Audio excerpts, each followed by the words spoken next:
Zotanga la Bible, 2 Samuel chapitre 13, totelemi likolo, tosala course na mbulo oyo, biso bato na tosiso tongaka malondo te, mbulo soki koya o mystique, mbulo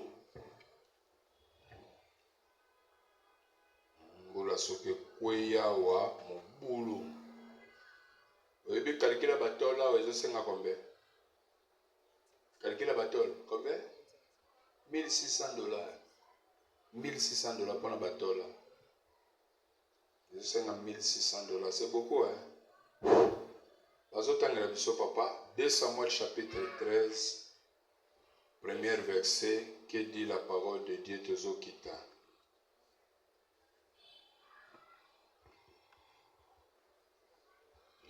Nous lisons la parole de Dieu. Amen. La 23e année de Josias. 2 Samuel 13. 2 Samuel. 2 Samuel 13, premier verset, Zokit.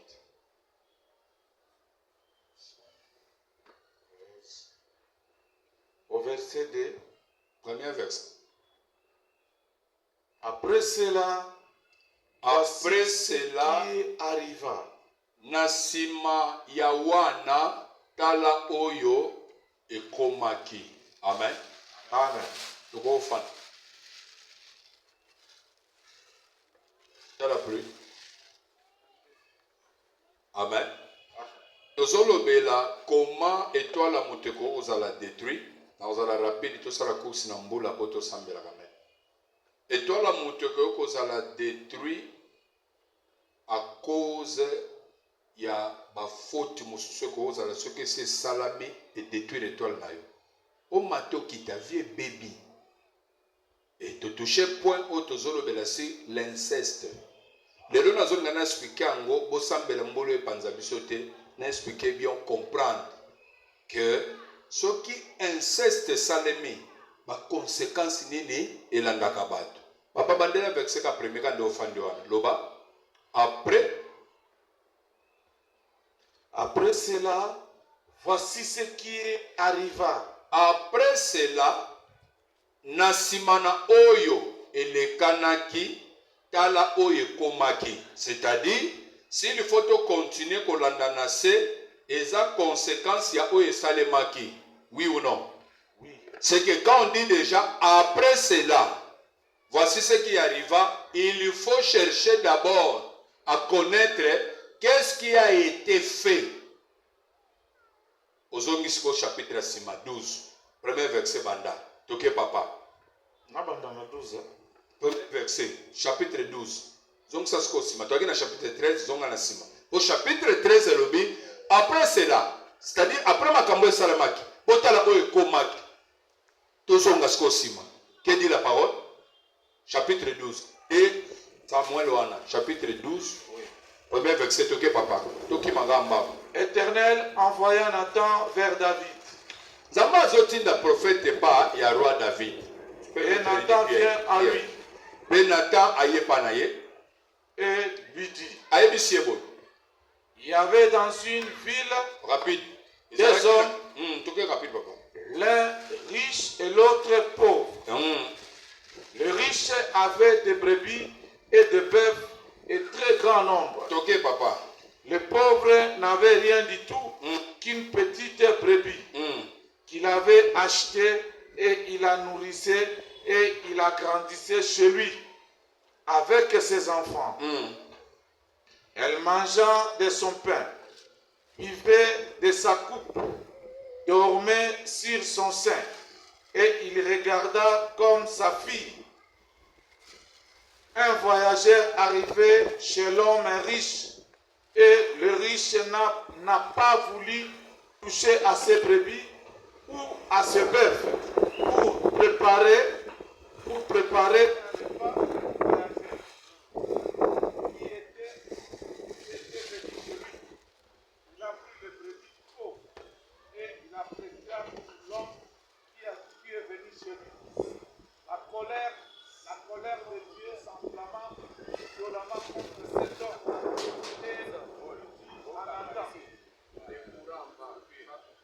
Non, il y en a. Moi je vois, ce n'est pas arrivé. allumé.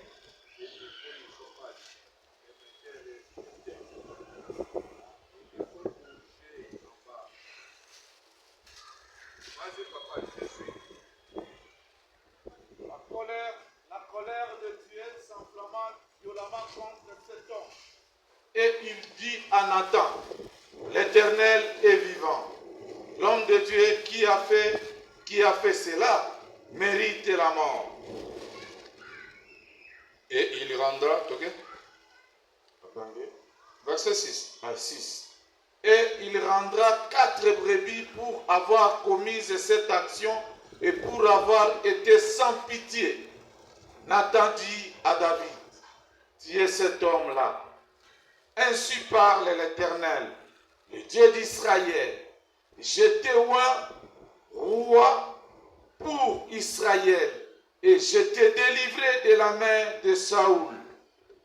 Je t'ai mis en possession de la nation de ton maître.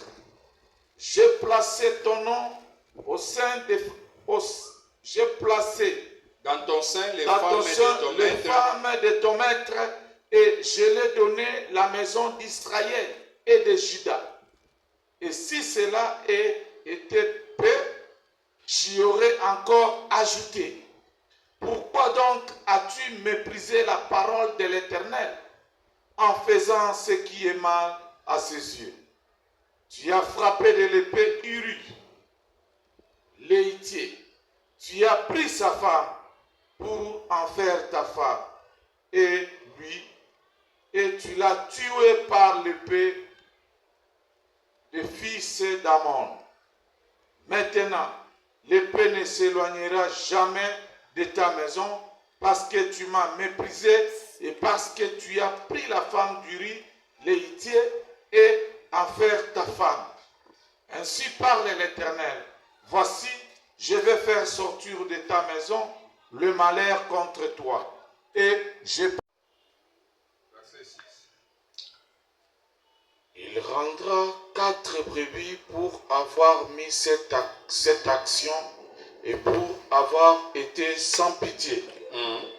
Et Nathan dit à David, et cet homme-là, ainsi parle l'Éternel, le Dieu d'Israël, je te oins roi pour Israël et je t'ai délivré de la main de Saül. Je t'ai mis en possession de la maison de ton maître. J'ai placé ton nom au sein des femmes. J'ai placé dans ton sein les femmes de ton maître. J'ai placé dans ton sein les femmes de ton maître. Et je t'ai donné la maison d'Israël et de Juda. Et si cela n'était peu, j'y aurais encore ajouté. Oui. Pourquoi donc as-tu méprisé la parole de l'Éternel en faisant ce qui est mal à ses yeux? Tu as frappé de l'épée Uri, l'Héthien. Tu as pris sa femme pour en faire ta femme. Et lui, tu l'as tué par l'épée, le fils d'Amon. Oui. Maintenant, l'Éternel s'éloignera à jamais de ta maison. Ça va bien. Maintenant, l'épée ne s'éloignera jamais de ta maison. Amen. Amen. Passe. Pendant à expliquer. Chapitre 13 et Zolobabol. Après cela, voici ce qui arriva.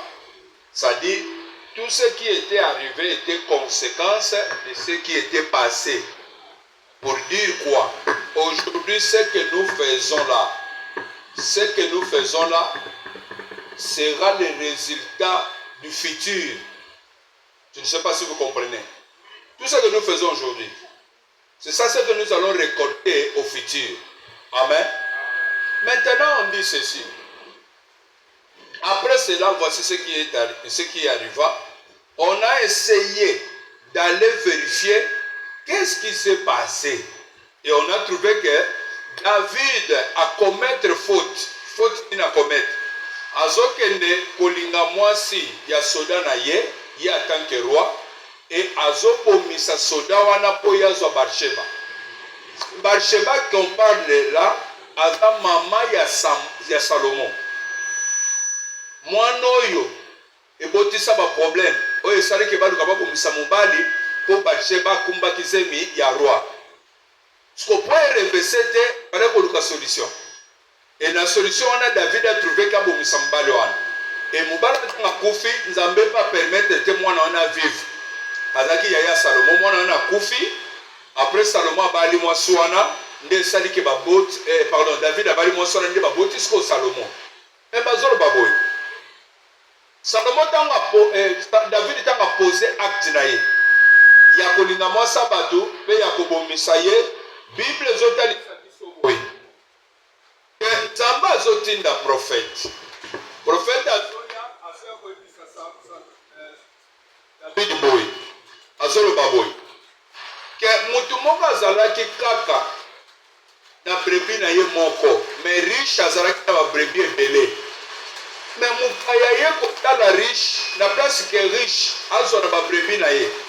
Biloko akoki kolambela mupaya na ye wana riche ya boyi kuna akiolanda kaka oyo ya pauvre kaka moko wana ezalaki pe kaka moko wana oyo alalaka na se na ye et puis aliesaka ye abokolaka ye yoki chake kaka kozwa brebi moko wana nde azwi yango asaleli mopaya na ye biloko balie ntango azoloba bongo roi asiliki alobi moto akomettre faute ya boye kozala puni de mort et puis faut futa 4 brebis pour avoir commis forfait à boye. Nde prophète azobisa roi mais cet homme là c'est vous non soki nazoloba boye eza yo nde moto commettre faute wana et ainsi dit l'Éternel tala punition na yo eza boye nde David abandi kolela nde prophète abandi siko kotalisa oyo nzambe azoloba. Voilà ce que Dieu dit. Nzambe azoloba azwi basi ya Saoul apesi yo bango azwi bokonzi ya Israël. Quand on parle d'Israël, c'est-à-dire il y avait 10 tribus comme capitale Samarie. Lorsqu'on parle de Juda, on voit, c'est-à-dire on voit le Juda et Benjamin comme capitale Jérusalem. Amen. So nous avons déterminé les biloko nyonso asaleli ye. Alobi nasaleli yo boye, nasaleli yo boye. Napesi yo na basi ya Saoul. Soki ezalaki moke, mpona boyebisanga napesa yo. Pourquoi okeka kozwa mwasi ya mutu moko wana osala nini obima na ye? Parmi biloko ekoki kobebisa etwala bato eza mpe rapport sexuel. Omoni ntango nzambe azotalisa ke bazolinga babotola etwale no basala boye bakoki kobotola yo etwale na rapport sexuel kaka. Mwana mwasi oyo okutani na wana nzoka nde ndoki pamba suivi na yo obebi mpe mala moko. Nazolinga mpe comprendre nini oyo ekoki kobebisa mpe etwale ya motu, nini ekoki koteka etwale na yo edétruire yo tikali vide. Eza mpe barapport sexuel. Bona nanga très bien.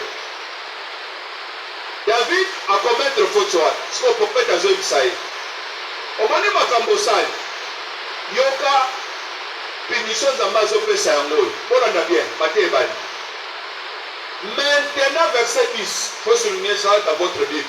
Maintenant l'épée ne s'éloignera jamais de ta maison parce que tu m'as méprisé. Omoni nzambe pamba lokolo omoni nzambe pamba epée ekolongwa te na kati ya ndako na yo. Et parce que tu as pris la femme d'Uri, tiens pour en faire ta femme. Kolinga pe mwasi ya bato. Mwasi ya bato babala ye. Yo lingi ye. Obandi kobima na ye bozosala bavantir. Ebebisaka etwale ya bato. Ememaka kufa. Odétruire vie na yo liboso ya Nzambe. Nyonso Nzambe alobaki yo kozala ebebaka. Amen. Alléluia. Pour les bandits, mais pour ça matin, il a dit Ok, pour la femme de la Bible. C'est-à-dire, faut que tu le sali. Zamba zopé se tumbo, na katsandaku ya David, azolo baboy. Épée kolongwate na katsandaku na yo. Je ne sais pas si vous pouvez lire, verset 11. Épée kolongwate na ndaku na yo. To simbi kambo ya épée. Hein? On va expliquer ça. Ok, papa, 11. Épée kolongwate na ndaku na yo, verset 11. Ainsi parle l'Éternel. Ainsi parle l'Éternel. Hein? Voici,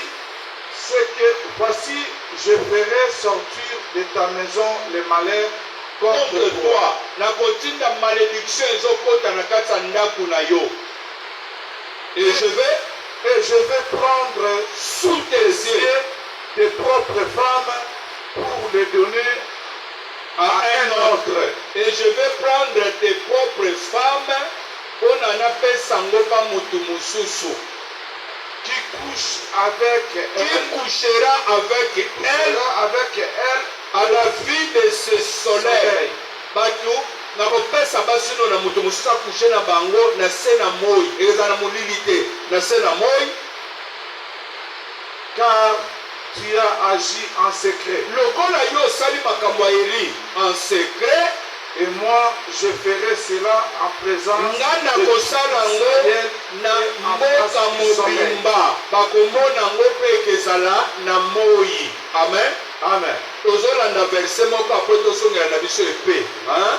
Zama lobi yo salaki ya kobatama me nga na kosala yo na moi bato bazomona pe ekezala na mboka mobimba na Kongo baotala makambo ozosala.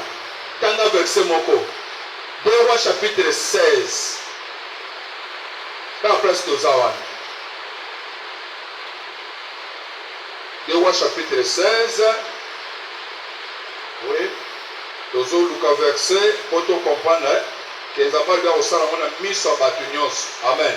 Amen.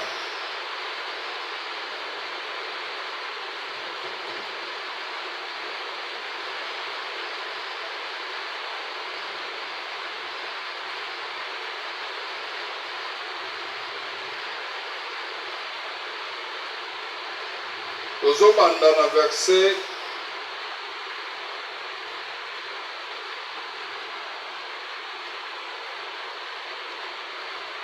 15. Pendant le verset 21. Nous verset 20 à 21. Bible le bénit. Ok? Absalom dit à Achitophel. Le reste des actions. Non. Nous avons le chapitre 16. Quand on a dit Samuel. Absalom, verset 20 à 21. Absalom dit à Achitophel, consultez ensemble. Qu'avons-nous à faire? Wazalaki Moussakod. Amen. C'est que moi, il y a David, a sali rébellion, Absalom, a bengani David na pouvoir. Et puis, le biso il a zuyo papa na kobumayo. On a des conséquences que nous vivons le lot. Ce qui nous a ouvert la point oyo est très capital. On a très bien. Zamba lobi na kopesa basi na yo. Na maboka batu mususu. Oyo ba osanini ba bobima na bango. Et que ça le mana moi, et que ça le mana butute. Et puis na kosala ngo Israël mo bazo sanini bazo mona. La deux choses on a très bien. Siko David tanga kimi mwana na Absalom a récupéré le pouvoir. Prophète Azoé Bisseboy, Achitophel, le conseiller Azoé Bisseboy. Quand on va sortir, que tout consulter ensemble, pour tout yeba, ni ne s'en est au sale. Yoka Achitophel conseille Azoé Bisseboy dans le verset 21. Achitophel dit à Absalom, va vers les concubines que ton père a laissées pour garder la maison, ainsi tout Israël saura que tu t'es rendu odieux à ton père, et les mains de tous ceux qui sont avec toi se fortifieront. On dressa pour Absalom une tente sur le toit. Nicolas balcon d'Af. Rebelle, moi na David, rebelle, abote papa pouvoir. Ce prophète n'a pas observé. Kende, au moins papa n'a pas notanga kimi, atiki, ndaku na yekuna, basi na inyo sa makangu bazawana. Bango bazwite ngo kimate. Maintenant, pour Israël, on ne va comprendre que Bengani pena papa na bino. Et qu'il y a besoin de discuter sur la meki ça y est, que ne faire basi na ye bimana bango. Comme ça, maintenant, on peut se confier sur le bâtiment. Moi, non, denga simbi pena basi à papa na ye. C'est que pour David, pouvoir récilier. Moi, il n'y a pas de base à la source de la confiance à David, exalté. Et puis, le Zoloba, entre ça pour Absalom. Une tente sur les toits. Zambalo Bini, Nakosala Ngona Moui. Et puis devant Israël, oui ou non? Il y a ce conseiller, il y a rebelle. Azoé du Saïni. Kende Pimana Basi, il y a papa na yo. Pour être sacré, au Benali Pena papa. Ce qu'on va zozoa, pour s'accomplir Pena bien. Bazu, Bachelier, Angar, Moko Likolo. Il y a un dako étage. Peuple nyonso son ndenge za kitana bango po ba ko sangana liboso wana. Peuple nyonso ba sangani siko na se bazotala likolo, bazotala événement. Et Absalom alla vers les concubines de son père aux yeux de tout Israël. C'est-à-dire que David a tiré 10 femmes au bazaki comme ma concubine.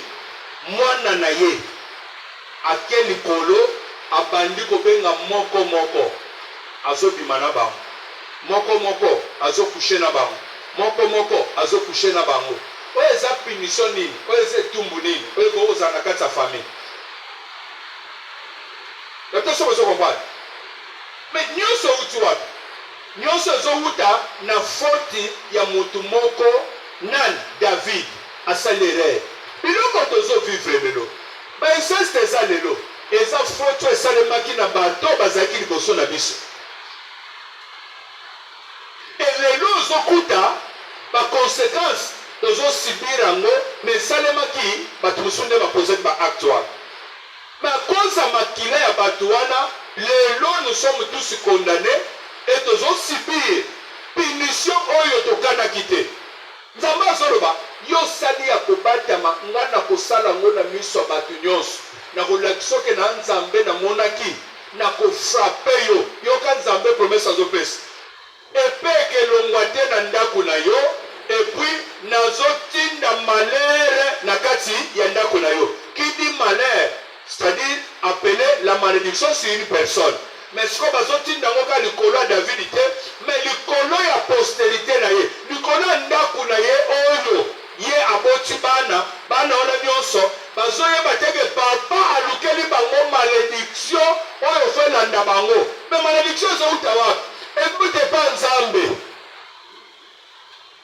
eke so yolanda bien malédiction ezouta pa nzambe alobi epeke elongwa te lokolo obomisi iri eke akufi liwa quand on dit épée eza mpona mosala nini eza pour le combat non mpona kobomba non alleluya c'est pour dire quoi na langage facile liwa eke elongwa te na kati na ndako na yo epuis na kotinda malédiction esala nini ekota na ndako na efanda mpo edétruire vi na bino likambo etali inceste eza malédiction oyo efandi na kati ya makili ya bato amen voilà ce qui était passé David asali mabe na ye azwi mwasi bato na makasi epe abomisi mobali na ye nzambe alobi liwa eke elongwa te na kati ya ndako no mpe nazotinda bilakeli mabe maintenant tozongi na chapitre 13 premier verset bible ezoloba nini nde sikoyo tobandi après cela bokomprendre sikoyo chapitre 13 ezoloba sikoyo nini après cela voici ce qui arriva après nini après makambo tata David asalaki alingi mwasi bato mpe abomisi ye sikoyo tala makambo ya koleka na nsima tanga sikoyo verset toke papa 13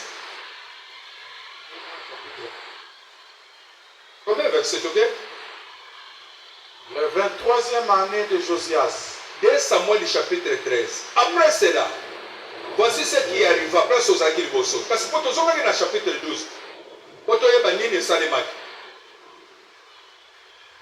après cela voici ce qui arriva après makambo David asalaki botala makambo ekomaki. Après makambo bato ya famille na biso basala, botala makambo ezokoma. Ok?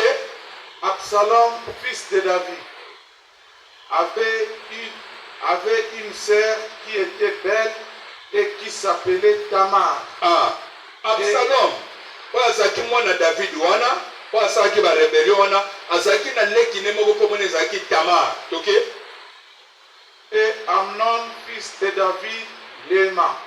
Amnon, mwana ya David na mama mususu, azosepela sikoyo na ndeko na ye, oyo azaleki ya Absalom, oyo aza mpe mwana mama mususu. Me bango nyonso papa moko David, tanga papa. Amnon était tourmenté jusqu'à se rendre malade à cause de Tamar, sa sœur, car elle était vierge et il paraissait difficile à Amnon de faire sur elle la moindre tentative. Amnon avait un ami nommé Jonadab, fils de Shimea, frère de David. Mwana ya ndeko ya David. Et Jonadab était un homme très habile. Azaki nzunzu par rapport à Amnon. Ok? Et il lui dit, pourquoi deviens-tu ainsi chaque matin plus maigre? Jonadab aye azokuta Amnon azokoma mawa malade. Et tu sais mais azolomaki chaque temps ozokoma mawa malade boy. C'est pas juste. Ok? Des rois. Yo potoza mwana mukonzi. Ne veux-tu pas me le dire? Amnon répondit, nde Amnon aye anoli ye boye, j'aime Tamar, nazolinga ndeko na nga mwasi sœur d'Absalom. oyo azaleki Absalom mpe ndeko na ngai.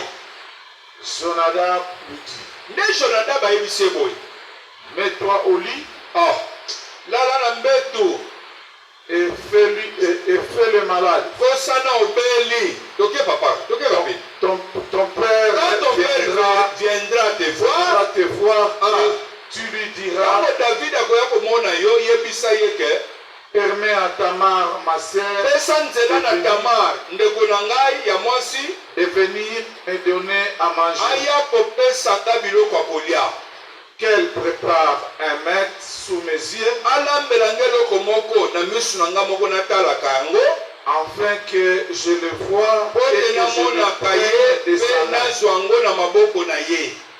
Amnon se coucha. Nde akosani mpe maladi alali, Il fut malade. akosi nzeke aza malade, Le roi vient le voir. mokonzi aye komona ye, Et Amnon dit au roi, mpe Amnon ayebisi roi boye, je te prie nazobondela yo que papa, Tamar, ma sœur, ndeko na nga mwasi Tamar vienne aya kosalela nga me te faire des gato gâteaux na sous miso mes na ngai, yeux et que je le mange nalia à yango sa na main. maboko na ye. David dira à Tamar, David envoya dire à Tamar dans l'intérieur des à appartements, l'intérieur de ses appartements, va dans la maison kende d'Amnon na ndako ya na yo ton frère mpe lambela et ye. prépare-lui un mets. Tamar alla dans la maison Nde d'Amnon. Tamar papa apesi mitindo ake mpe pa ndeko ne Amnon, Son frère qui était couché, ake okuta ye aza ya kolala, et lui prit de la pâte, azwi oyo ezalaki farine, la pétrit, alambi yango prépara devant lui mpe asali des gâteaux bagato liboso na ye mpe et atumbi les yango. fit cuire. Prenant ensuite les paroles, La poèle, la poêle et le versa devant lui. Un Amnon refusa ntango de azwi manger. aye apesi ye mpo alia, kasi Amnon alobi non nakolia te. Faites sortir tout le monde. Bobimisa bato nyonso na kati ya sala oyo, Et tout le monde mpe bato nyonso sortit. babimi epa na ye. Alors Amnon dit à Tamar, Nde Amnon ayebisi sikoyo Tamar boye, apporte le mets dans la chambre memelanga biloko yango na kati na chambre, et je le mange de et ta que je main. le mange de ta main. Nali yango na maboko na yo. Tamar prit les gâteaux, Tamar qu'elle azwi avait fait, gato mpe aza innocent et mowe, les porta à ameni ayebi kaka Amnon, yaya azosenga ye dans la amemeli ye, chambre. ake nango na kati na chambre, ake opesa ndeko na ye comme elle lui a présenté. lokola bandaki kopresente ye a manger. le saisit et lui dit, bakangiela viens makasi coucher ka avec yebisi moi, ma ebe sœur. couche avec moi ma sœur. Il lui répondit, Ndende non, kona yebisi ebo non, mon frère, te ndeko na ngai ne me déshonore pas, obebisa ngai te mpo naza moseka car on n'agit point po te ainsi bana en biso mpe na Israël. Israele On ne epa bana connaît na pas nzambe cette infamie. basalaka boye te epa na bana na nzambe babimaka ndeko na ndeko te basalaka cette infamie te. Quand on dit infamie elingi kolakisa nini? Quelque chose de honte eza eloko ya soni ke obimi na ndeko na yo. C'est quelque chose de dégoûtant. Est-ce que vous comprenez? C'est ça infamie. Asoka basiko okende na Israël na bana na nzambe esalemaka te ke ndeko abima na ndeko. Est-ce que c'est clair? Oui. Mais ndeko na azokangela makasi yalobi kosala boye te sambwisanga te. Verset 13. Où irai-je? Bisika nini nakokende soni na nga? Et toi, tu seras comme l'un des infamés. Okozala comme l'un des infâmes, c'est-à-dire mutu moko abetelaka ke vie ebeba. Ah bon? C'est que bato nyonso bakometaka inceste bakomaka bato oyo vie ebebi. Est-ce que c'est clair? C'est clair. Est-ce que c'est clair? C'est clair. Nga mutu sikoyo nakobi makambo na Bible.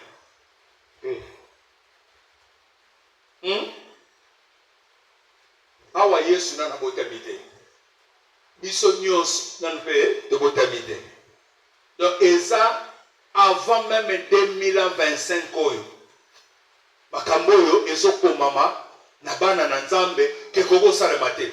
Kosala ngo te mpe okokoma lokola motu moko vie ebebi. Pourquoi? Parce que obimi na nga ndeko na yo. C'est-à-dire bato nyonso babimaka na baparenté na bango vie ezali nini ebebi. Vous comprenez? C'est que vie ezali nini ebebi. Mais d'où vient que faute oyo il faut salema? D'où vient réaction oyo inceste ezosalema?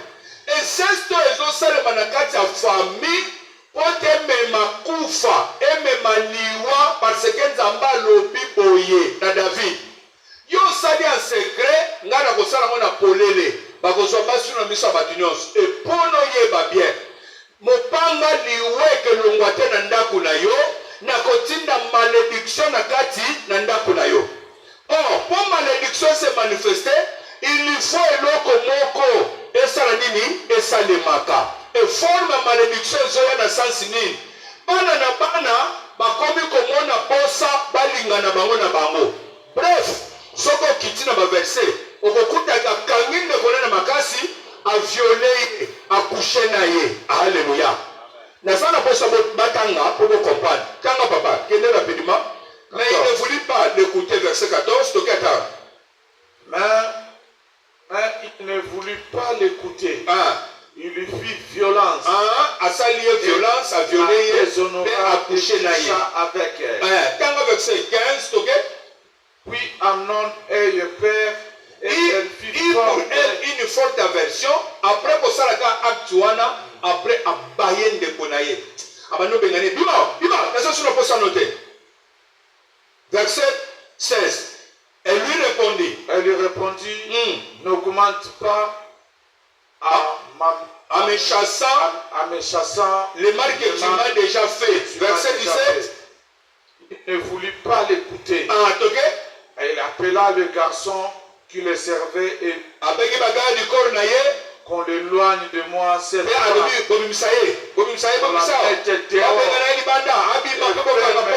après elle. Verset 18. Elle avait une tunique. Bana roi nyonso baza ba vierge bana kolatela lamba ya plusieurs couleurs. Les autres azana no vierge.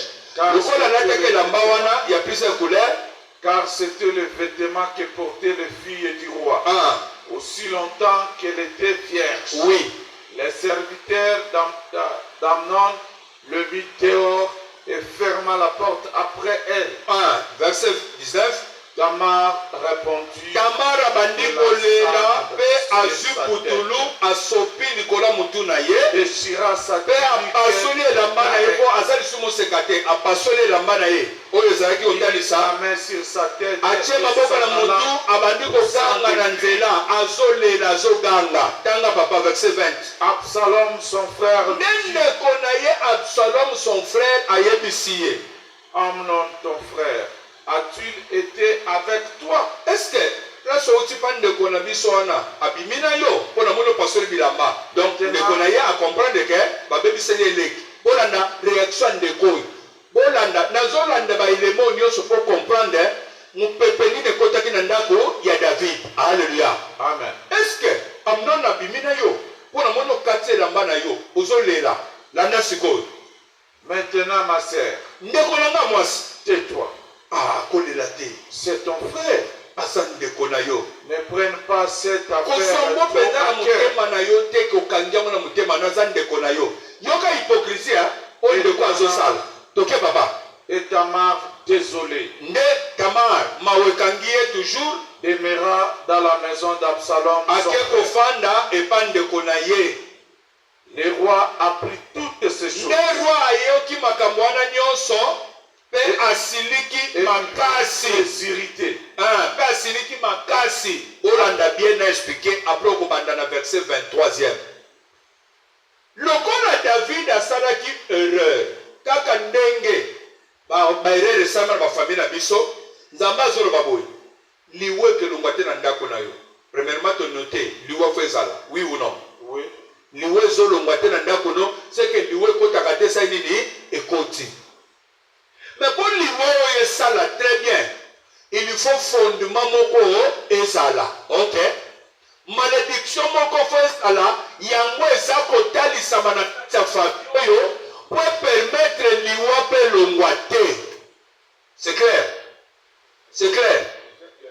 nazolinga bo comprendre que malédiction ya inceste na vie ya bato esalaka ke liwa ekoti na famille edétruire vie na bino nyonso ekezala ya kokufa nyonso ekezala ya kobeba. c'est pour dire que eza malédiction moko a ne pas souhaité ke ozala porter ya makilo oyo.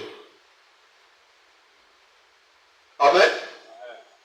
le jour oyo Jacob azotelema azoyebisa Ribin boy, Ribin toi mon premier-né, ma force, vigueur makasi na ngai, tu n'auras pas la prééminence. Pourquoi? Parce que tu es monté sur mon couche, tu as suivi ma couche en y montant. Si papa prononçait comme malédiction à Sukiwan, mais malédiction wana, le corps la cause na moi ezalaki inceste, il a fallu kufa esalani ekota. Kala sikoyo nini ezosala na tribu ya Ribin? liwa ezokende kokanga kote ya bana mibali, c'est-à-dire bana mibali bavivaka mpenza te bakufaka avant l'âge nyonso wana. pourquoi? po tribu wana ezala affaibli, ezala na armée te, ezala na bato makasi te. pourquoi? parce que bato wana bakometaki erreur ya nini ya inceste, c'est-à-dire soki bato bakometre faute ya inceste liwa ekesa nini ekelanda. alleluya, alleluya. inceste wana ekeya koboma ekelongola vi nyonso esengelaki bato bazala nango.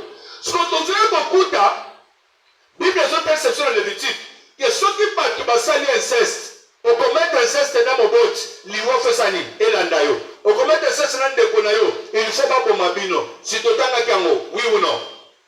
soki tozali kokuta na te ya David ntango David azwi kwasa bato abomisi mobali na ye nzambe azoloba ok lokolo bomisi ye liwa ekelongwa na ndako na yo te. soki ezala na eloko oyo ekepermettre ke esprit de mort e evraka esalaka mosala nango a chaque fois.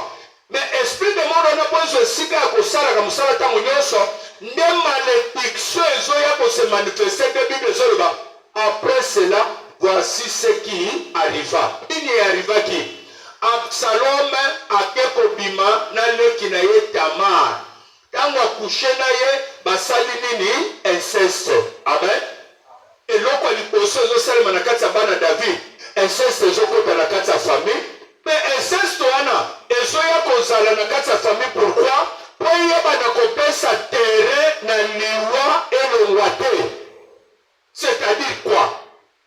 Na ba famille nyonso tolobi ke si ba kometa ba faute wana ba lelo ne se kometa ma yeba ke liwa ke tikala kolongwa te soki mutaluki délivrance te.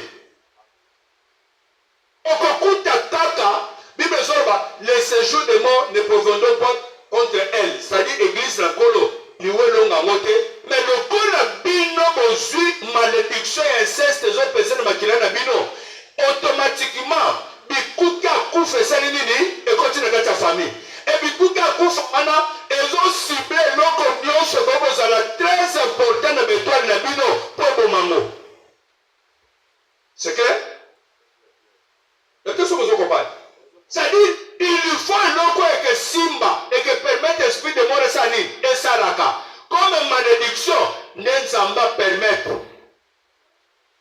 abe ezo salema bana bazo ke sala inceste na inceste tant basali automatiquement esprit de mort ezui terrain pour na kosala ce événement donc na ce action ya Amnon asa ya nani ya Tamar azo bisale kine ukati bilamba c'est que Absalom abimina yo oh kosirikatele kinanga tiko ganga prenez le verset 23 tiko ganga munoko utomuna mutema note sasa ndeko na yote fanda kimia devant batunyos situation l'équité c'est l'équité hein c'est que total réaction ya ndeko malgré David a siriki na verset 21 22 verset 23 bandi bible sur bandi 2 ans après 2 ans par rapport à nini il y a un événement où Salima qui est inceste.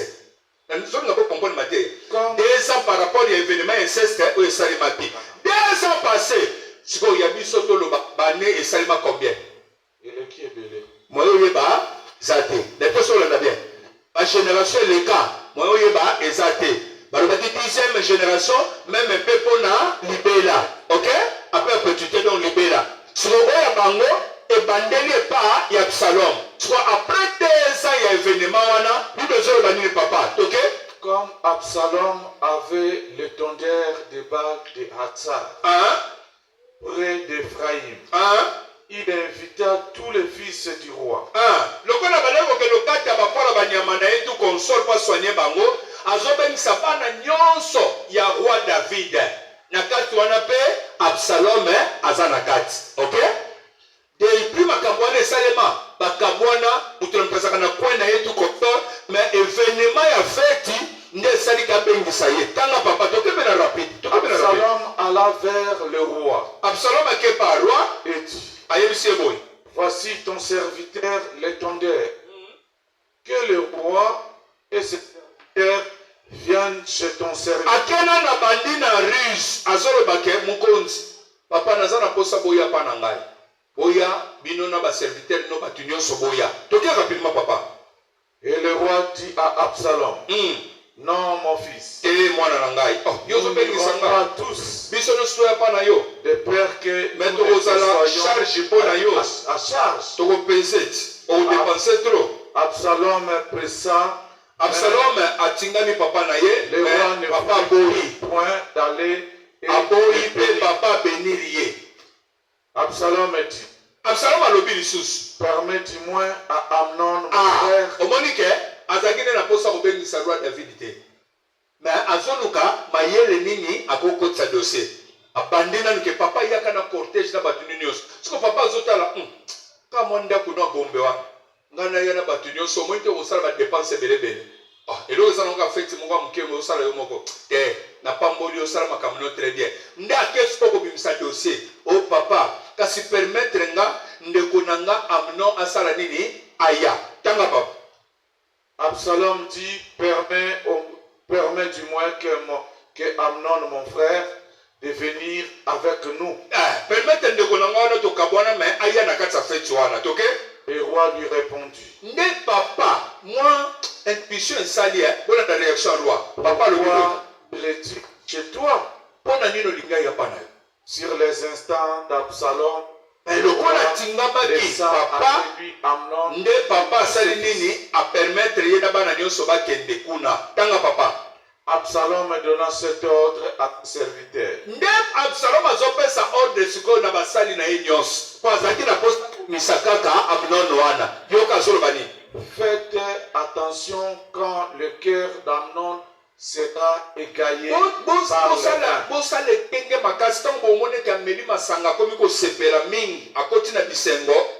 Que je vous dirai. Frappe Amnon. Frappez Amnon. Alors tue-le. Ne crains point. Ne craignez point. Et c'est pas moi qui vous l'ordonne. Est-ce que soyez ferme.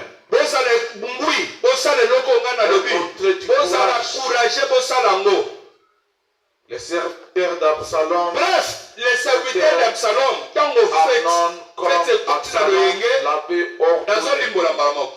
donc on a fait ce côté qui n'a bien soin, donc on fait na yo. Pendant que ça fait soin, et ça dit que bataille d'élection kaka non tant ba moni que ça melima sanga a continuer esengo a signaler bango. Tant a signaler bango bo maye pas abomiye. Ba tubie meli a kufi. Mais liwa oyo mwana azo kokufa. Azo kufa liwa nini? À cause d'un inceste salemaki. Inceste soane continue ndako David comment? À cause erreur papa na banga sala kinini akenda ko sala. Le lot okoki ko sala tozo subir ba conséquences makambo ebele. Mais c'est eutuwa.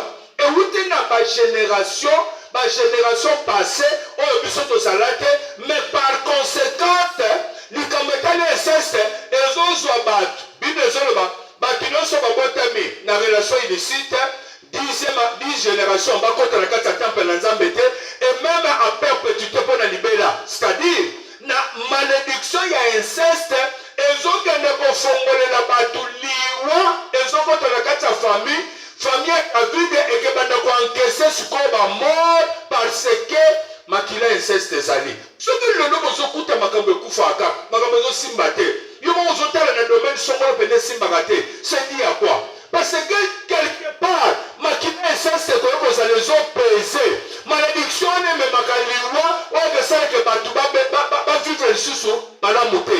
C'est pourquoi tozopesa conseil ke na makati ya barequête ya prière likambo etali inceste eza eloko biso nyonso fo tolandela yango. Pourquoi? Parce que bagénération na biso passé babalana entre bango baparenté bango na bango bandeko nde banaye kosala nini bazobalana elokola ebanaye kosalema bongo génération na biso nyonso tobimeli a partir ya bakondamnation makila wana elelo tozoluka comment tu vas réussir la vie? Pour réussir comment na bisika makila o eza na kati na bino eza ya exceste. Kufa fait na ndabino, malheur fait na ndabino. C'est par là que tu as fait sa conseil. Vous savez, eza na batu na ba famille o makambo esalema ozokuta ba fandeli yango réunion. Réunion bazo fandela wana ke nini salami o mututel na mututel basali makambo boye ya inceste na libala ya ndeko na ye. Alors faut que nous fassions makambo na famille bozo sangisa famille mobimba pona makambo yeba ke na loko bosali wana bo empirer la situation wana. Alléluia. Amen. Eza makambo ezalaka ta soki faute wana esalemi bobelela te bokimela na église bolukela ngo délivrance. Mais soki bolobi ke lokola bimina nga nazopesa exemple okefande pa yaya ozokuta mbala yaya abotolio makamba bongo tie salike a forcer autant ça violeux. Oui, okoko le logo osilika. Malaminga zalaka ke mutagangi abeleli batu alerter na famille abengi na famille nyonso tout consort. D'accord, okobenga na famille batu bakofandela makambo pe babengi si mubali basali ba réunion o fafuta bantaba fafuta bangombe malaminga sala makabongo to sala makade. Mais nous sommes sala wana eloko moko yokisa ezate bo empirer lisusu situation koleka. Pourquoi? Tango bobeleli tango bofandisi bato bo permettre monde spirituel ba esprit ya sorti nyonso sala nini et prendre part na kati ya makambo wana. Donc situation nezokoma lisusu grave koleka. Est-ce que toza encourager ngo? Non. Mais s'il arrive par erreur et que vous commettre faute à boy eza makambo bakimela kambango na église même ata azaki mwana na yo to azaleki na yo bobelela te mais bokimela nde na église boluka délivrance ezala na mobali oyo ezala na mwana oyo boluka délivrance même ata yo za mwasi nde leki na yo nde esali makambo boy boluka bobelela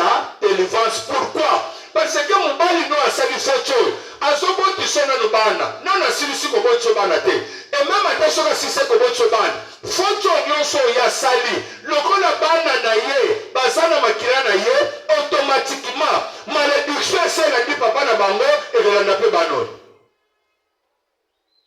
nyonso ozokompane David ntango abimi na basi oyo est-ce que bana oyo nani babotamaki te basi babotami ti oui ou non David ntango abimi na Bathsheba mpe abomisi mobali na ye est-ce que baabsalom nani babotamaki te basi babotami babitiso olanda te bien basi babotami baza bana ya David mais ozokuta malédiction ya likambo papa oyo tosala esali nini ekiti likolo bana na ye mpo baza makila na ye mpo malédiction na nzambe azoloba lokolo osali boye obomisi iri liweke elongwa te na ndako na yo nzambe akiti liso azoloba boye nazotinda malédiction na kati ya ndako na yo pour dire quoi malédiction ekotaki na ndako ya David inceste salami c'est que inceste eza malédiction lorsque tobimeli na bamakila ya inceste boyebaki tozotambola na nini na malédiction et malédiction wana na chaque famille ekendaka kocible comment ekoki kodétruire etoile ya bato nyonso par rapport na ndenge tobotami ya bino bobimeli na famille nini epuis bozokuta makambo nini ezopesa likolo na bino telema likolo tosala priere malédiction soki ekweyi te okoluka nzambe na façon nyonso mokomona ye te pourquoi parce que vous êtes privé de la gloire de Dieu alléluia hier quand j'ai prêché tomoni ke même amonite moabito bazalaki na kati na église mais baye bokoma na moma moko batangeli bango so bible ke bino nzambe alobi boza na nzela pa na ye te mais il a fallu basala nini il a fallu koluka délivrance alléluia il a fallu koluka délivrance parce que na kati ya bible eza na bato oyo kaka bazopekisa oyo balobi ke rite na moabite alanda Naomi alobi nzambe na yo koma nzambe na ngai nzambe akangolaki to akangolaki te aza na moabite to aza moabite te eleyi ni moabite mais lokola luki délivrance nzambe akangoli ye ate oza moabite ce soir ate oza monite ce soir soki toluki délivrance nzambe akokangola biso c'est pourquoi tozogene pamba te toza na posa ke nzambe ayokela biso mawa nzambe alimbisa biso nzambe atangela biso makambo eleka na bafamille te meme kokozala kosalaki faute wana yebisa nzambe na pokwa lelo naye kolela mawa na yo limbisa ngai yokelanga mawa longola malédiction kati na vi na nga tosambeli kati na kombo na Yesu Kristo oza nzambe ayokelaka bato mawa mosusu aza te kolo Yesu nani tokoki kolela epa na ye yo nde oyokelaka bato mawa mokonzi tozosenga mawa na yo katikati na bomoi na biso kolo Yesu yokela biso mawa na pokwa lelo tozosenga mawa na yo mokonzi yokela biso mawa masiya Yesu yokela biso mawa kosi na Yuda yokela biso mawa masiya Yesu Kristo yokela biso mawa mokonzi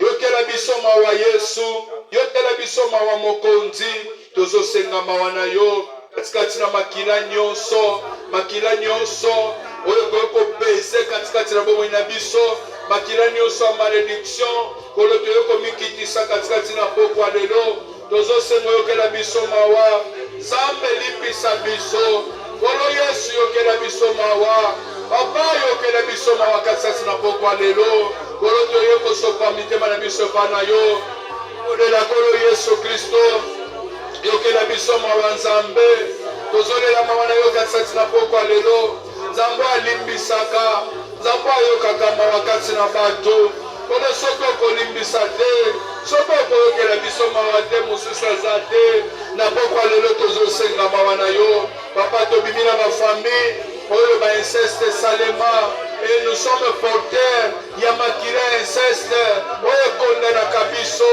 oyo epesaka na bavi na biso oyo eboyakaka bato baavance oyo eboyaka bato bareusir na pokwa lelo toye komikitisa toye kolelepa na yo koloba ete nzambe yokelanga mawa limbisa ngai katikati na mabe nyonso oyo ntango nyonso nakoki kozala na eglize nozokuta makilo oyo pese ozokuta makilo ezopese likolo na ngai ozokuta makilo ezopese likolo ya bana na ngai ozokuta makilo ezopese kati na vi na ngai nazobelela yo kolo Yesu Kristo nzambe yokelanga mawa kolo Yesu limbisa ngai kolo Yesu yokelanga mawa nazobelela yo kolo Yesu nazosenga mawa na yo mokonzi na ye komikitiso limbisa ngai obengi ngai na ye kosalela yo okomisinga mwana na yo mpe mosali na yo ote ngai nazala lisusu na condamnation moko te me na pokwa lelo na ye komikitisa kotalisa yo situation na ngai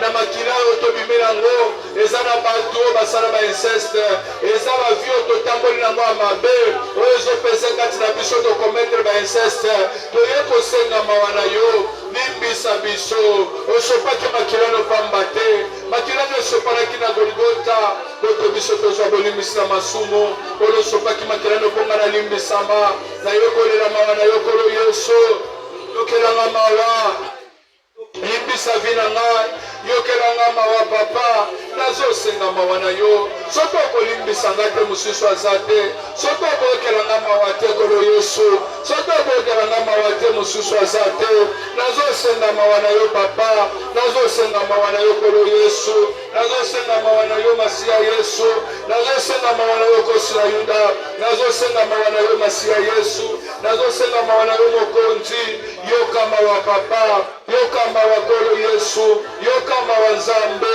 yoka mawa masiya Yesu yoka mawa mokonzi yoka mawa papa tozosenga mawa na yo tozosenga mawa no kasasa na bomoi na biso Nzamba lola kolo limbisa biso kolo Yesu kolo limbisa biso kolo Yesu kolo limbisa biso mokonzi papa limbisa biso papa tozosenga mawa na yo mokonzi Yesu Kristo tozosenga mawa na yo mokonzi yokela biso mawa papa otangela biso masumu te mawa na yo etalisa makati na bomoi na biso mawa na yo etalisa makati na bomoi na biso mawa na yo etalisa makati na vi na biso na pokwa lelo toye komikitisa epai na yo kolela mawa na yo kolo Yesu Kristo kolela mawa na yo mokonzi kolela mawa na yo kolo Yesu Kristo tozosenga mawa na yo kolo Yesu tozosenga mawa na yo mokonzi tozosenga mawa na yo kosi na Yuda tozosenga mawa na yo papa soko kolimbisa biso te mosusu aza te soko kolimbisa biso te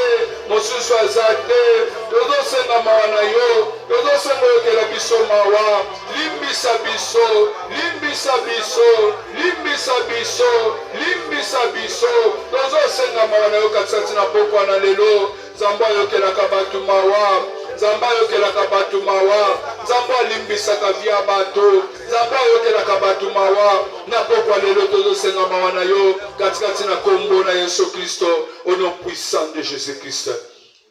1 Samuel chapitre 3 verset 14 Bible Zolobaboy. C'est pourquoi je jurai à la maison d'Élie que jamais le crime de la maison d'Élie ne sera expié, ni par des sacrifices, ni par des offrandes. Zambazo silikalbe azo boma. Sacrificateur Élie na bana na ye, pourquoi bazo sala désordre na église. Et Zambazo bazo pesa, bungangantambe pa Samuel, Manzamba ki azo confirmer boy. Ata meki ya sala sacrifice, ata meki asim offrande, na kolimbisa yete. C'est pour dire quoi? Na sacrifice, ba jeune prière des sacrifices, vie de prière des sacrifices. Na kati pe ya offrande, Nzambe pa limbisa kabatu. Na zana posa kende toza na service awo, ozo simba pe sacrifice moko na maboko na yo. Ozo simba une offrande. Sacrifice ozo sa déjà prière, ya jeune oza nango, ozo simba offrande to le pas na Nzambe. Situation ya makambo inceste, soko ozyango je etalio. Zana posa to le pas Nzambe ozo pisa Nzambe, ke Nzambe yokelanga mawo. Na tio offrande nango pamba te, pona koye kolele pa na yo. Soki bato bakometaki ba faute wana, même soki ezaki na salaki déjà erreur, na etenyo na yeko sengo yokelanga mawo. Limbisa ngai, yokelanga mawo. Naza na posa na sungama na vina nga, tosambeli katsati na kombo na Yesu Kristo. Moyokino sango eza yokolo Yesu. Nazo ya komikitsa katsati na pokwa lelo, nazo senga mawana yo katsati na bomoi na nga Nzambe.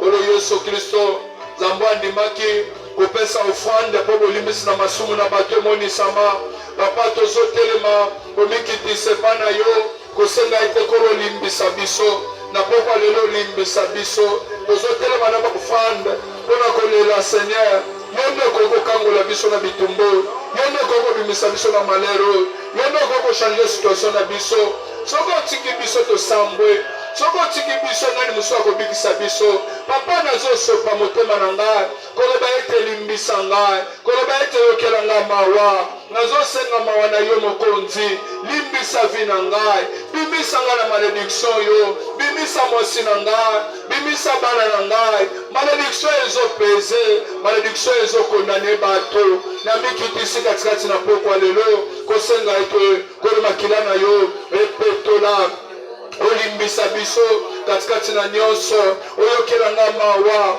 nga vi na nga fo échange vi na nga fo ekesana na famille bayemba asalaki mabe oyo kolo basi bakenda lelo tozosubir conséquence lelo tozokuta eloko ekomi une alliance oyo ekomi kopese kati na vi na biso ke na chaque génération il faut tokuta événement wana na chaque génération il faut tokuta bato bazosala inceste papa nazosenga mawano kati na ngai mawano kati na ngai mpe bana na ngai mawano kati na postérité na ngai singo ekatana singo etika vi na ngai yokelanga mawa na trouve mpe grâce epa na yo nzambe katikati na kombo na yesu kristo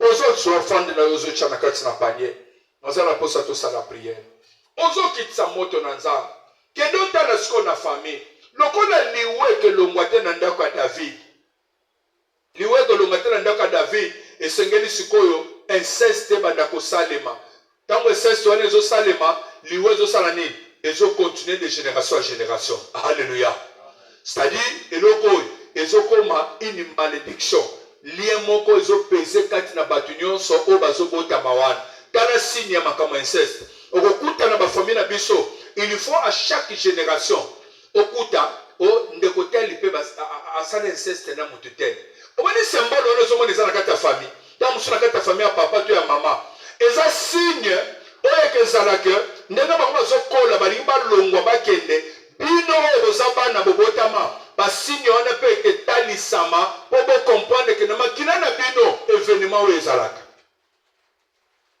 ata yo okometre yango te malgré oza na makila wana okokuta ata mosusu ndekolo mosusu na kati ya famille o vie tel mpe asalaki elele inceste aboti na mwasi naleka mwasi na ye mais nongo esalami pourquoi mpo na makila na ye ezali esigne wana il faut monisama pourquoi parce que c'est un hôtel vous comprenez ozomona circoncision eza hôtel oyo ezotalisaka ye baza ya nzambe ebino mpe hôtel na bino emonisamaka bainceste oyo esalemaka na chaque génération ozokutake babota mpe na mwana mpe akoli signe wana eza hôtel mobimbo eza ya kotema na kati ya famille c'est pour dire quoi ntango ozotalisa bino elembo ezalaka na kati ya famille na bino bodétruire yango ozikisa yango ezika ozosala priere soki ekekanga bato mosusu na famille eyo moto okosambela ozokomprendre biloko tozokabola oyo ezika na makili ono ezika makambo elanda bana no te makambo elanda bana na yo te papa pouvoir oyo soki eza na kati ya makila eketindi kolanda ndeko na yo bima na ye bomoni amnon awa te na absalom bomoni yango te absalom abeli malade alobi nini aosepelaka na ndeko na ye akosi malade tiaki oviole ndeko na ye mais est ce que absalom akoya koyeba ke eza malédiction moko papa alukeli bango nde ezotindike na erere wana akoyeba yango te lobi okokomona mwana mwasi na famille azo atake ndeko na mobali ke bimaka na ngai kushe na ngai mais ngai nakokosala makambo oyo te mais ndeko azosala makambo aza sous les effets malédiction ya makila na bino nde ozosalisa makambo oyo ozobeta priere ke biloko boye ekota na kati ya génération na yo te omoni siko bato bakometaka yango mpenza pa asali yango donc ye atransféré déjà génération est-ce que ozocomprendre asa transféré bango semence na temps na bango mpe bana na ye il faut bango mpe na tour na bango moko akwei nango lisusu atransféré lisusu na génération na ye c'est-à-dire ezokwea de génération à génération mponza balobi liwe kolonga te na ndako na yo siko eloko moko fe simba esprit de mort wana mpe esalaka bien il faut ta makila ya inceste mpo yango ekotaka ebomaka ebebisaka nyonso ozosala priere makila na ngai kota moto na nzambe etumba mosisa ya inceste ezika na bana puissant de Jésus-Christ. Nazokitsa moto nanza. Nazokitsa moto nanzambe zokita. Moto nanzambe zotumba. Moto nanzambe zosikisa. Semence nyonso inceste. Makila inceste na makila na ngai. Oyo esake bandeko na bandeko babalanaka. Oyo esalaka ke de génération fe elanda bato. Bato fo basibira yango. Moto na nzambe tovexe na makila na nga. Moto na nzambe tumba. Moto na nzambe zikisa. Semence oyo esalaka ke yo bokometre yango. Seke pacte wana osigné yango po ezwa linie na ngai. Ezwa linie ya bana na ngai. Nazokitisa moto. Le jugement de Dieu. Na linie na ngai nazotumba yango. Na makila na ngai nazozikisa yango. Na makila bana na ngai ezika. Na makila mwasi na ngai ezika. Ngai nakotransfere moko te. Bana na ngai bakozwa yango te. Na makila na ngai ezosika. Signe wana hotel wana ezala renverse. Tozotumba yango. Tozozikisa yango. Moto na nzambe tumba. Moto na nzambe juge. Moto na nzambe zikisa. Ngai ndeke ko sibleke. Ngai nakometre yango. Epuis hotel wana etelema. Obadolanda siko pa bana na ngai. Ke signe wana bana kotombe pa na bango. Nazodetruire yango. Virus wana ezika. Nikola bana na ngai. Nikola posterité na ngai. Nikola pasi na ngai. Moto tumba. Singa wana ezika. Édiction wana ekweya. Le jugement de Dieu, le feu de Dieu, le feu de l'Éternel. Moto na nzambe ezokita. Moto na nzambe ezotumba. Moto na nzambe ezojuge. Moto na nzambe ezozikisa. Force nyonso ya molili ezoyamba moto na nzambe. Nazokitsa moto. Nazokitsa moto. Nazokitsa moto. Nazokitsa moto na nzambe. Le jugement de Dieu, le feu de Dieu, le feu de l'Éternel. Moto na nzambe etumba. Ezikisa singa oyo. Ezika. Ekatana. Na linie na nge ezika. Na linie na nge continuité. Nazotumba. Au nom puissant de Jésus-Christ de Nazareth. Moto na nzambe ezotumba. Moto na nzambe ezozikisa. Muya nyonso ya molini oya moto na nzambe. Bafoti na kombo na Yesu Kristo. Au nom puissant de Jésus-Christ. Ozotia loboko no na motu na yo. Etola bato ekobungaka aboye te. Kozokuta bato nyonso vivre ebeba. Ya bato po ba réussir ezokoma problème. Ya biso kozwa tout un problème. Pourquoi? Parce que liwu esimbi na biso. Makila esese ezopese. Ozosala prière. Moto na nzambe traverse na vie na ngai. Étoile na ngai fungwama. Étoile na ngai kanga. Et prier. Tosambeli kasasi na kombo na Yesu Kristo. Par le nom puissant de Jésus-Christ de Nazareth. Au nom puissant de Jésus, nazokende kosambela mpo na vie na nga. Étoile na ngai fungwama. Étoile na ngai prier. Étoile na ngai ganga. Étoile na ngai ganga. Katikati na kombo na Yesu Kristo. Au nom puissant de Jésus-Christ, le feu de Dieu, le feu de l'Éternel, le jugement de Dieu. Moto na nzambe ezotumba.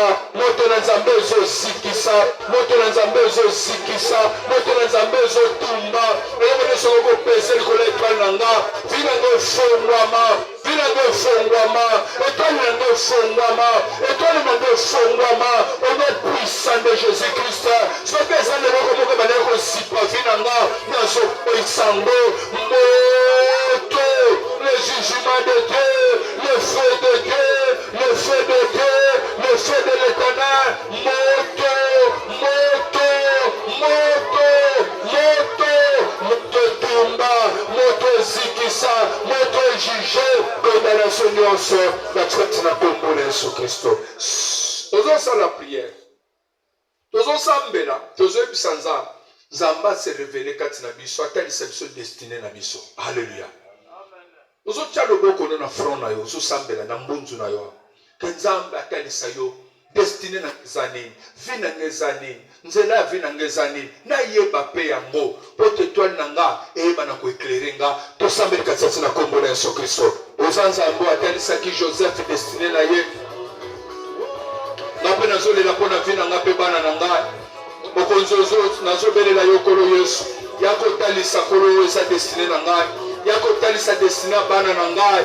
Na yeba o bana na nga bakozala. Na yeba o vi na nga ekezala. nayeba oyo ya mwasi na ngai, nayeba oyo ya basali nyonso ozopesa ngai, nayebaka mwana va mpona koyeba kodirige etwali na ngai ya kokamba ekamba ngai emema ngai na nzela oyo ekoeklere ngai, etwali na ngai emonisama. Nazosenga kolo Yesu Kristo sosolisanga destine na ngai, nayeba kose positione na vie, natatone te, nayeba koma esengeli na ngai kotambola.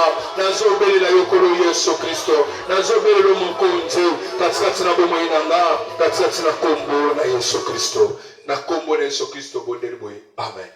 Ozozo offrande na yo volontaire, ozosambela eke prière nyonso ozosala Nzambe pa visite yo. Délivrance monisa makati na bino. Nzamba tikote. Makambo tozoloba eza tellement profond. Eza tellement profond. Et tout ce qu'on a très bien. Eza tellement profond. Nzamba sa la grâce que hotel oyo esala makati na bino te. Zomona signe wana, so tali signe wana na famille. Si obeta le solo pa bande ko mususu. Na moment pe yaki ko attaquer tant musuvi na yo. Oyo luko commettre ngo. Ezaki pote yo hotel wana pe hotel mission musko bien na kati ya ligne na yo. Ça dit okuti ndenge yo sali yango. Osali sous alliance nango bien. Bano yo pozo bota bango pe bako consommer ngo ka bongo. Te bako aussi. Yebisa Nzambe sala prière. Simbo fan no volontaire yebisa Nzambe na ligne nanga makambo te to sambe na kombo na Yesu Kristo. Moyo kilo sambo. Zaba yo kaka prière. Par mon offrande Seigneur nazo sele vi na ngai pe ya bana na ngai. Na ligne nanga makambo esale mate. Bana nanga ba commettre ba biote. Malédiction ekota te. Malédiction ekweya. Kolo Yesu nazo belela yo kolo Yesu Kristo. Hôtel ezala renverser. Musiso ezala renverser na makila na ngai, na makila bana na ngai, na makila mwasi na ngai. Hôtel ezala renverser. Ezala nesikate. Malédiction ekweya. Ezala détruit katikati na kombo na Yesu Kristo. Na kombo na Yesu Kristo bondeli boy. Amen. Zofandi no ya kopesa. Kolo Yesu pambola bino. Communiquer za